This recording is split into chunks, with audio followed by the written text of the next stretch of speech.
ya. Assalamualaikum warahmatullahi wabarakatuh. Kami dari kelompok 8 ingin membuat tugas video presentasi. Di sini ada materi tentang APBD. APBD memiliki peran penting dalam mewujudkan pembangunan suatu daerah. APBD merupakan komponen penting dalam menentukan pembiayaan dan pelaksanaan berbagai program dan proyek daerah. Di sini ada pengertian APBD.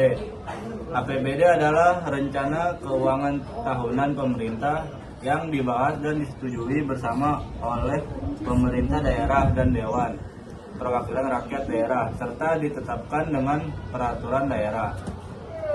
APBD dapat dijadikan suatu wadah untuk menampung berbagai kepentingan daerah yang diwujudkan melalui berbagai kegiatan dan program daerah yang bermanfaat bagi masyarakat. Selanjutnya ada tujuan APBD. Tujuan APBD secara garis besar hampir sama dengan APBN.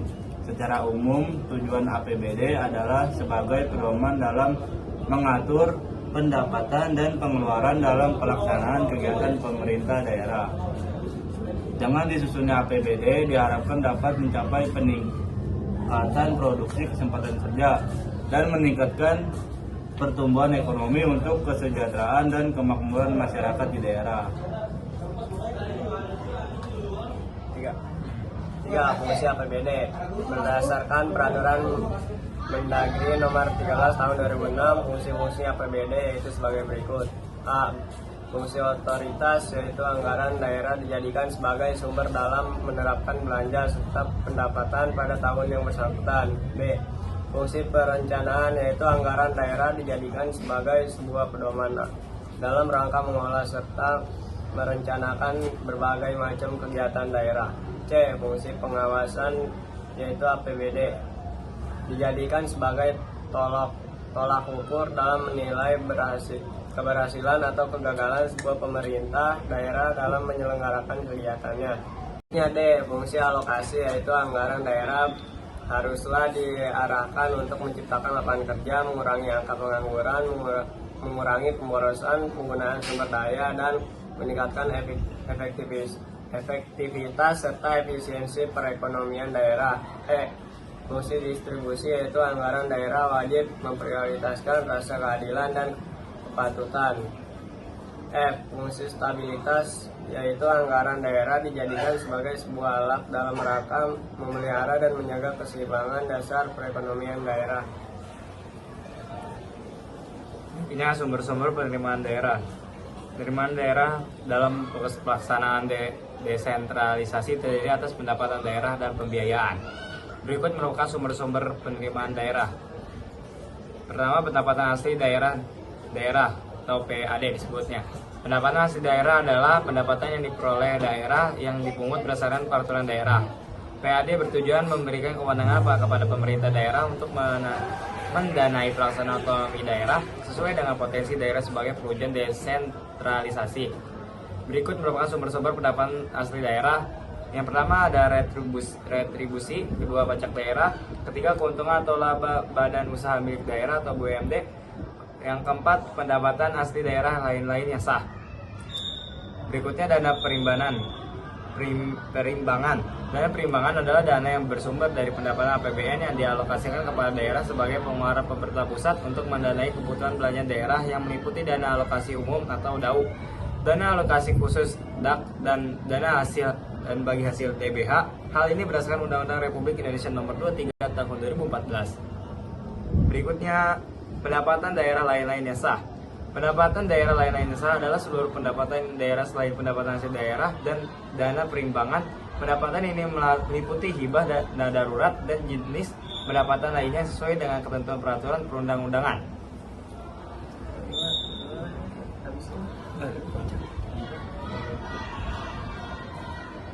Kelima, belanja pemerintah daerah. Menurut Undang-Undang Nomor 33 Tahun 2004, belanja daerah adalah semua kewajiban daerah yang diakui sebagai pengurang nilai kekayaan bersih dalam periode tahun anggaran yang bersangkutan. Jenis-jenis belanja daerah yaitu sebagai berikut. A. Belanja operasi merupakan pengeluaran daerah untuk membiayai kegiatan sehari-hari pemerintah daerah. B. Belanja modal meliputi belanja modal tanah, peralatan dan mesin, gedung dan bangunan, jalan irigasi dan jaringan serta aset tetap lainnya. C. Belanja tidak terduga merupakan belanja untuk keadaan darurat maupun musibah, termasuk keperluan mendesak yang tidak dapat diprediksi sebelumnya. Yang D. Belanja transfer adalah pengeluaran anggaran dari pemerintah daerah kepada pemerintah daerah lain atau pengeluaran anggaran dari pemerintah daerah kepada pemerintah desa, meliputi belanja bagi hasil dan belanja bantuan keuangan. Selanjutnya nomor 6, mekanisme penyusunan APBD. Berikut merupakan mekanisme penyusunan APBD berdasarkan Undang-Undang Nomor 17 Tahun 2003. Yang pertama A. Pemerintah daerah melakukan pengajuan permohonan rancangan APBD RAPBD kepada DPRD yang dibarengi dengan serangkaian dokumen dan penjelasan pendukung. Yang B. DPR akan melakukan analisis RAPRD lalu mengambil keputusan apakah menyetujui atau tidak terkait dengan rancangan tersebut. Pengambilan keputusan oleh DPRD dilakukan paling lambat sebulan sebelum tahun anggaran pemerintah daerah dilakukan. Selanjutnya yang C, jika RAPBD disetujui oleh DPRD akan diaplikasikan menjadi APBD melalui peraturan daerah. Selanjutnya yang D, pelaksanaan APBD yang sudah disetujui dengan peraturan daerah kemudian ditulis dalam keputusan gubernur, wali kota, bupati. Selanjutnya nomor 7, pengaruh APBD terhadap perekonomian. APBD atau anggaran pendapatan dan belanja daerah merupakan anggaran yang dikeluarkan oleh pemerintah dengan tujuan untuk meningkatkan pertumbuhan ekonomi daerah. Adapun pengaruh APBD terhadap perekonomian daerah sebagai berikut. Yang pertama, A. Mampu memberikan pedoman bagi kegiatan pembangunan ekonomi di daerah. B. Memperbaiki dan menjaga kestabilan ekonomi. C. Mampu memberi pengaruh terhadap pertumbuhan perekonomian. D. Mampu mempengaruhi tingkat pemerataan distribusi pendapatan. Yang E. Membantu mengurangi kemiskinan, memperluas kesempatan kerja dan meningkatkan investasi baru. Sekian dari kelompok kami. Assalamualaikum warahmatullahi wabarakatuh.